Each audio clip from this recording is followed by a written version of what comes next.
cada palestrante. Nós vamos começar, então, com o Cleison, presidente da Celesc. Uma honra tê-lo aqui conosco. Sabemos de várias situações que envolvem a Celesc nos nossos municípios e justamente disso foi por isso que pedimos para que o presidente viesse, colocasse a respeito de várias situações em relação à Celesc, em relação aos municípios.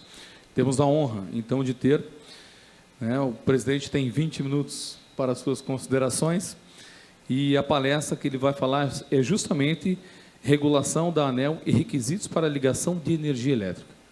Muito obrigado e obrigado por ter aceito o nosso convite. Tá ok, obrigado. Se vocês me permitirem, eu vou ficar um pouco em pé, para poder ver a apresentação, que eu falo um pouco com a mão também, mas é uma satisfação poder participar aqui com vocês desse debate, né? Na realidade, nós, como administradores públicos, temos que olhar para a sociedade, tentar levar o bem-estar para a sociedade, e a Celesc é parte integrante desse processo e está em todos os municípios do estado de Santa Catarina. Então, eu trouxe aqui uma apresentação que vai dar um panorama do setor elétrico, para vocês entenderem um pouco para onde é que está andando o setor. Obviamente, vou falar um pouquinho sobre a Celesc, depois eu vou falar alguma questão sobre regulação do setor elétrico e, evidentemente, como isso afeta, né, as prefeituras, os municípios do estado e, em seguida, quais são os desafios que a gente vislumbra, né, para que mantenhamos aí uma sociedade mais justa para todos. Tá? Então, esse aí foi o que eu acabei de falar para vocês. Bom, vou dar um panorama, então, do setor elétrico nacional. O setor elétrico, hoje, nós temos aí 83 milhões de unidades consumidoras, né? Cada um de nós aqui tem o seu medidor, cada medidor desses se chama uma unidade consumidora, são 83 milhões de unidades consumidoras. No estado de Santa Catarina, são 3,1 milhões de unidades consumidoras. Uma receita líquida aí só no setor de distribuição de 171 bilhões de reais. O país, hoje, tem 99,8% dos domicílios atendidos com a distribuição de energia elétrica, né? Somos em 104 distribuidoras, sendo 53 concessionárias e 51 permissionárias. Basicamente, as permissionárias são as cooperativas. As linhas de transmissão, que são essas linhas que nós vemos aqui ao lado das SCs ou das BRs, né? São 145 mil quilômetros. A capacidade de geração hoje são 168 gigawatts instalado. A gente consome, em média, 68 desses 168 instalados. É mais ou menos como se o nosso carro tivesse lá um velocímetro com 200 km por hora e a gente anda numa média de 80. Né? A gente não se utiliza da velocidade total do carro, assim como a gente também não consome toda a energia armazenada no país. Basicamente, por conta da hidraulicidade. Né? 70% da energia armazenável vem das fontes hidráulicas e, evidentemente, que quanto menos chuva a gente tem, mais outras fontes são despachadas. Temos dois tipos de mercado, o mercado regulado, que a gente chama de clientes cativos, né? E temos um mercado livre, que agora está se abrindo ainda mais. Né? E quem faz toda a contabilização dos pagamentos de energia elétrica é uma câmara de comercialização de energia elétrica que fica no estado, na cidade de São Paulo. No Brasil, já disse ali atrás sobre a capacidade instalada de 168 GB, nós temos a prerrogativa aí de sermos um país basicamente com fontes renováveis. São 140 gigas, são 83,4% das fontes são renováveis. Tá?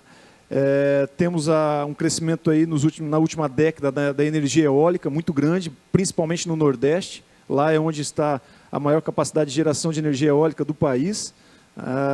Fotovoltaica, né? Essas placas fotovoltaicas estão crescendo muito, não só nos telhados das pessoas, mas estão surgindo algumas fazendas, né, que se instalam placas solares para a distribuição dessa energia elétrica. Temos algo também aqui no estado de Santa Catarina, principalmente carvão. Rio Grande do Sul e Paraná tem também, mas pouca coisa, assim como é aqui no estado de Santa Catarina. Energia nuclear em Angra e biomassa muito forte também no estado de São Paulo, né, através do bagaço de cana. A geração distribuída, como eu tinha dito para vocês, ela vem crescendo, né?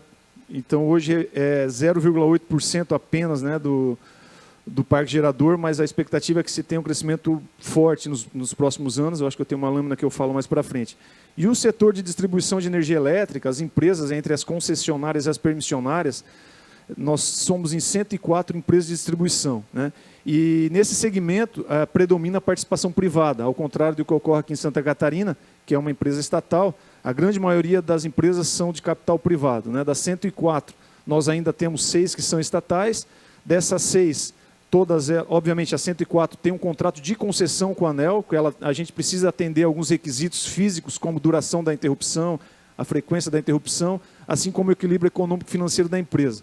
Então, dessas 104, 6 são estatais, 2 estão praticamente perderam a concessão, né, deu caducidade na concessão, uma no Amapá e uma em Brasília.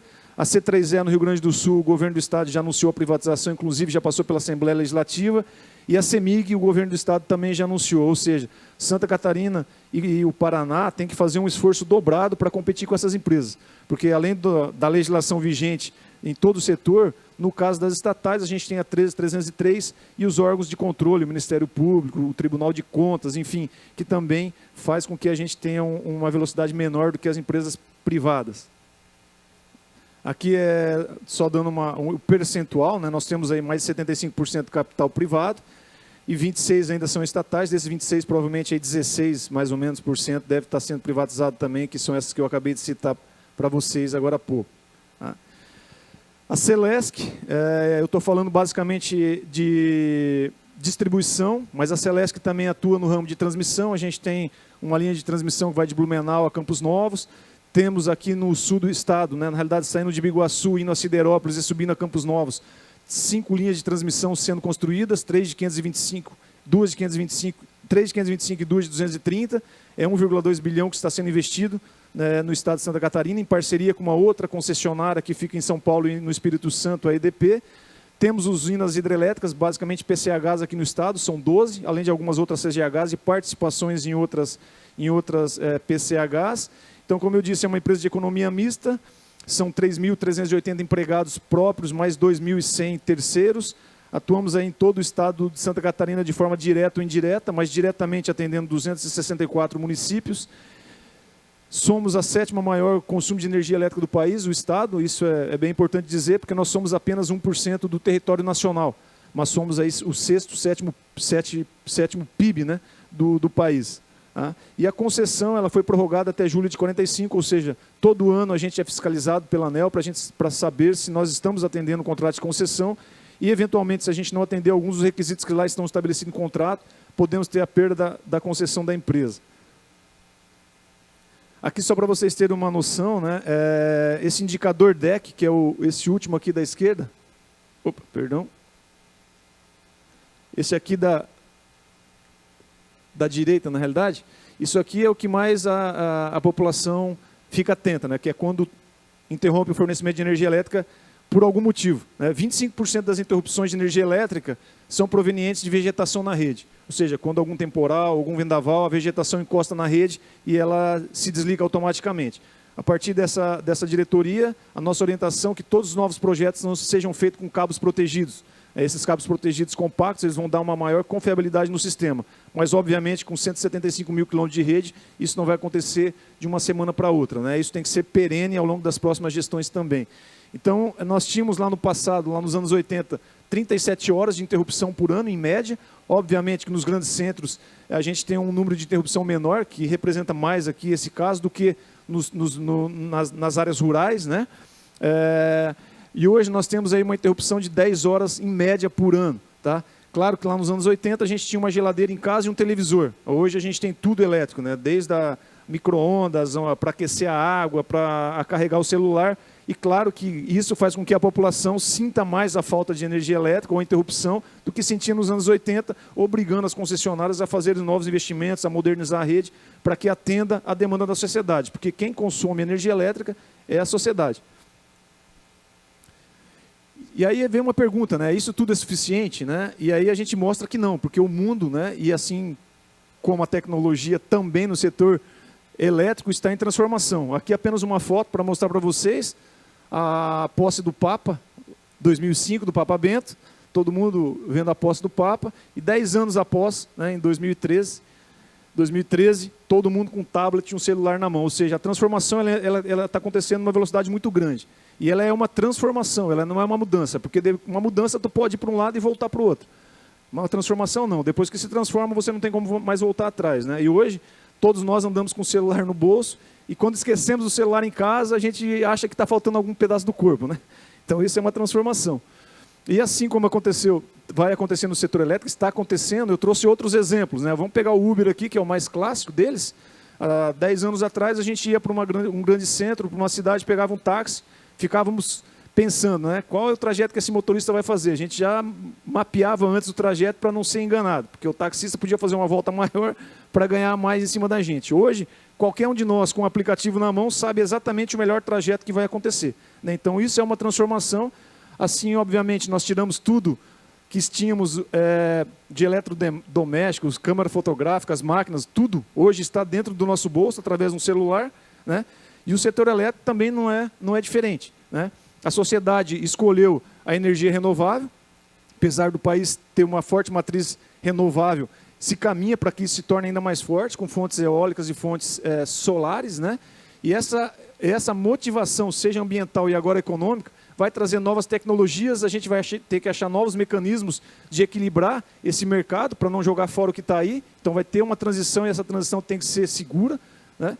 E, obviamente, tudo isso vai trazer uma redução dos custos, né? Como mostra esse gráfico aqui, essa coluna em azul é a fonte hidráulica, a verde são as fontes renováveis. Então, daqui a 10 anos, nós vamos ter uma participação de fonte eólica e solar muito forte, né, na matriz energética brasileira, tudo fruto de uma decisão da sociedade. Como é que nós queremos consumir a energia, nesse caso, a energia elétrica, né?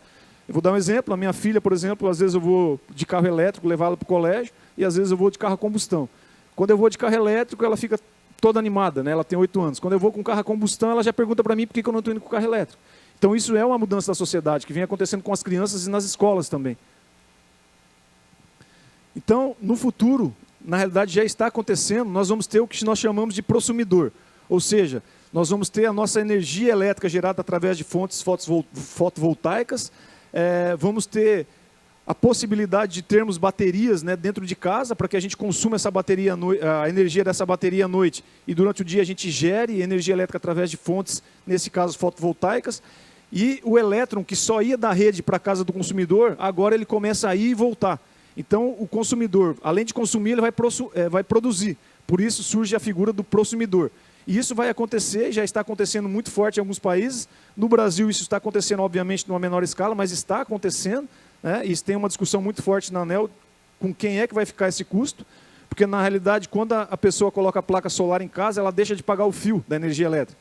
Mas hoje, quem tem condições de colocar uma placa solar em casa são pessoas de classe média ou classe média alta. Aquelas pessoas de baixa renda, que são mais de 9 milhões de pessoas de baixa renda que são subsidiadas com energia elétrica, vão acabar também hoje pagando essa conta daquela pessoa de maior condição. Então, está sendo discutido muito forte na ANEEL, mas essa figura do prosumidor já existe no Brasil, em menor escala, obviamente, mas muito forte aí no resto do país, no resto do mundo, né? Principalmente na Europa, nos Estados Unidos. Então, e essa flexibilidade, ela vai ter que gerar novas soluções e opções, né? O consumidor vai gerar, ele vai poder carregar o seu carro à noite ou devolver energia elétrica para sua casa durante a noite a partir do seu automóvel, eletrodomésticos inteligentes, os medidores inteligentes, ou seja, o consumidor ele passa a ser um recurso flexível, né? Ele não só consome da rede, como ele também pode jogar a energia dele na rede. Com relação à mobilidade elétrica, vocês viram ali, nós temos um carro elétrico ali fora, na realidade hoje nós temos 6 lá na Celesc, continuamos com alguns PIDs, a gente já tem um corredor que vai de Florianópolis a Joinville, com 7 eletropostos instalados, e vamos instalar esse ano e o ano que vem mais 24 eletropostos, né? E também vamos participar de um projeto que liga Brasil, Uruguai, Argentina e Paraguai. Nós estamos chamando aqui a Rota do Cone Sul, tá? Então a gente está avançando nesse setor também. Aí vocês podem imaginar, o carro elétrico é muito caro, ainda é muito caro, mas mesmo que ele continue caro e o Brasil tenha 3 milhões de unidades consumidoras, ou 3 milhões de pessoas que comprem carro elétrico, isso é muito mais do que qualquer país na Europa. Porque como nós temos uma população muito grande, 3 milhões de carros já representa, por exemplo, muito mais carro elétrico do que vai ter em Portugal, ou na Espanha, ou na França. Então não é um mercado a ser desconsiderado, a gente tem que considerar isso. E a ideia é a gente fazer com que esse corredor se espalhe pelo estado, a gente já tem os locais mais ou menos pré-definidos, né? Assim como vamos fazer uma parceria ali com o aeroporto, com o novo aeroporto de Florianópolis, para termos lá um espaço para a implantação de um espaço de mobilidade elétrica. Com relação ao programa de eficiência energética, aqui é uma boa notícia para todos vocês, né? A gente tem vários programas de eficiência energética, esses programas eles subsidiam a instalação de lâmpadas de LED, de chuveiros que são aquecidos com a própria água do chuveiro elétrico, que aquece a água que vem da caixa de água, motores elétricos, né? E nós vamos abrir agora em outubro uma nova chamada pública, provavelmente em torno de 40 a 50 milhões de reais. E a grande dificuldade que a gente percebe é que muitas vezes as prefeituras não têm a informação de que esse programa existe, né? E a gente precisa utilizar esse dinheiro. Esse ano a gente tinha 70 milhões de reais, o ano que vem vão ser mais uns 70 milhões de reais. E à medida que vocês se inscreverem nesses programas, e aí isso fica disponível no site da Celesc, vocês começam a concorrer para que nós instalemos, por exemplo, lâmpadas de LED. Eu vou mostrar mais à frente algumas prefeituras que já têm sido beneficiadas, mas não só lâmpadas de LEDs. Placas solares, em algum momento, o edital esses editais que a gente lança também são possíveis que instalemos em escolas públicas, em hospitais ou em presídios, né? Então procurem a Celesc, né? Vão até o site da Celesc ou nos liguem para a gente informá-los desses editais a fim de que vocês concorram com isso. Aqui na frente eu vou mostrar algumas prefeituras que já estão sendo contempladas, né? O Santo Amaro, Imperatriz, Itá, Caçador, Campos Novos, Fraiburgo, por exemplo, Pomerode, Florianópolis, 3 milhões de reais. Então nós estamos somando aqui 21 milhões de reais da chamada pública que já aconteceu, e essas foram algumas das prefeituras que foram vencedoras, contempladas com a substituição de lâmpadas incandescentes por lâmpadas de LED. Então procurem saber desses programas, porque esse dinheiro nós somos obrigados pela regulação da ANEEL a aplicar nos municípios, né? E muitas vezes a percepção que nós temos é que isso não chega até vocês. Então eu fiz uma solicitação para que a nossa equipe de eficiência energética fossem até alguns grandes centros e divulgassem isso. Já estivemos em Chapecó, já estivemos aqui em Florianópolis, né? Vou pedir para que vão em Criciúma, que vão em Blumenau, em Joinville, enfim, a fim de dar publicidade desse tema, para que vocês consigam fazer a inscrição e serem contemplados nesses programas, tá? Outra coisa que nós temos assim uma relação umbilical muito forte diz em relação à regulação do setor. A regulação do setor elétrico ele é competência da União, ele é competência do governo federal através da Agência Nacional de Energia Elétrica, obviamente ligada ao Ministério de Minas e Energia. Então, ela compete à União fazer as leis federais e regulamentar a questão da utilização ou da distribuição do setor de energia elétrica, né? E não compete ao Estado ou aos municípios sobrepor a legislação que lá já está em vigor.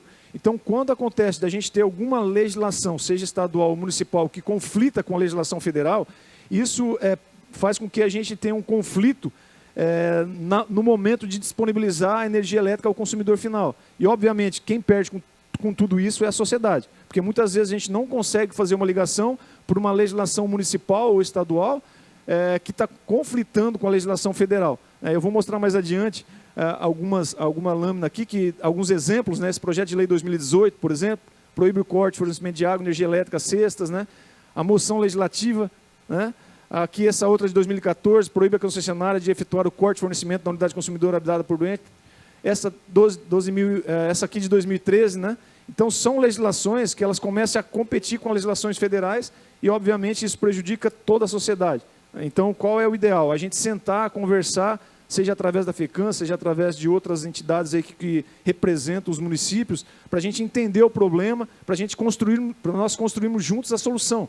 Porque quando há soluções unilaterais, de fato, quem perde é toda a sociedade, né? E eu vou mostrar mais adiante a questão das ligações de energia elétrica, que foi um dos temas também que eu trouxe aqui para nós mostrarmos para você, que nós precisamos de parcerias para que a população não sofra com isso. Também é regulado pela ANEEL a questão da ligação de energia elétrica. Por exemplo, tem os documentos que são estabelecidos pela lei federal ou pela regulação federal e, obviamente, tem os quesitos técnicos que a Celesc estabelece para que nós façamos as ligações nas casas das pessoas, pensando principalmente na saúde das pessoas que estão lá habitando, tá? Então, isso é regulado pela ANEEL, através da resolução 414.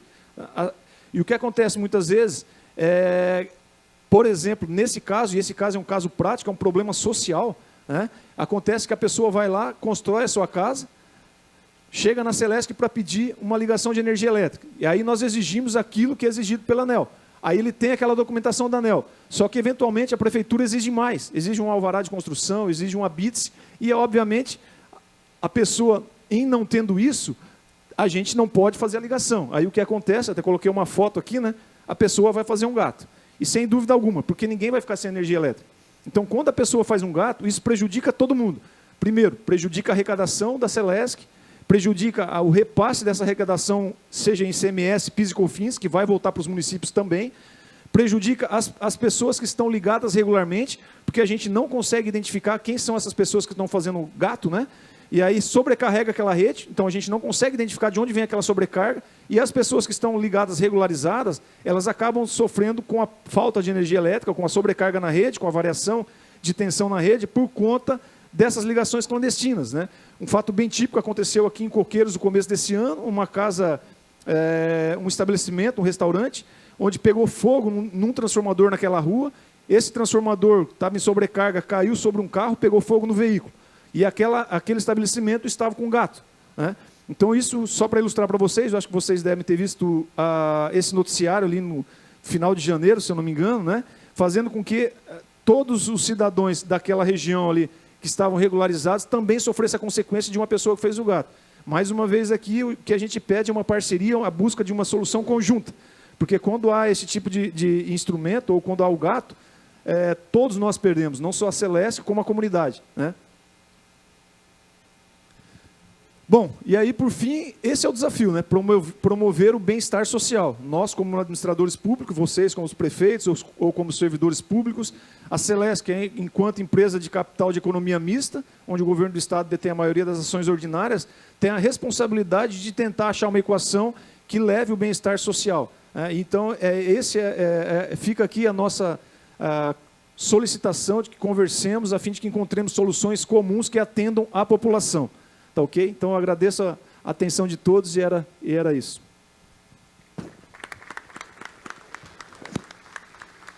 Obrigado.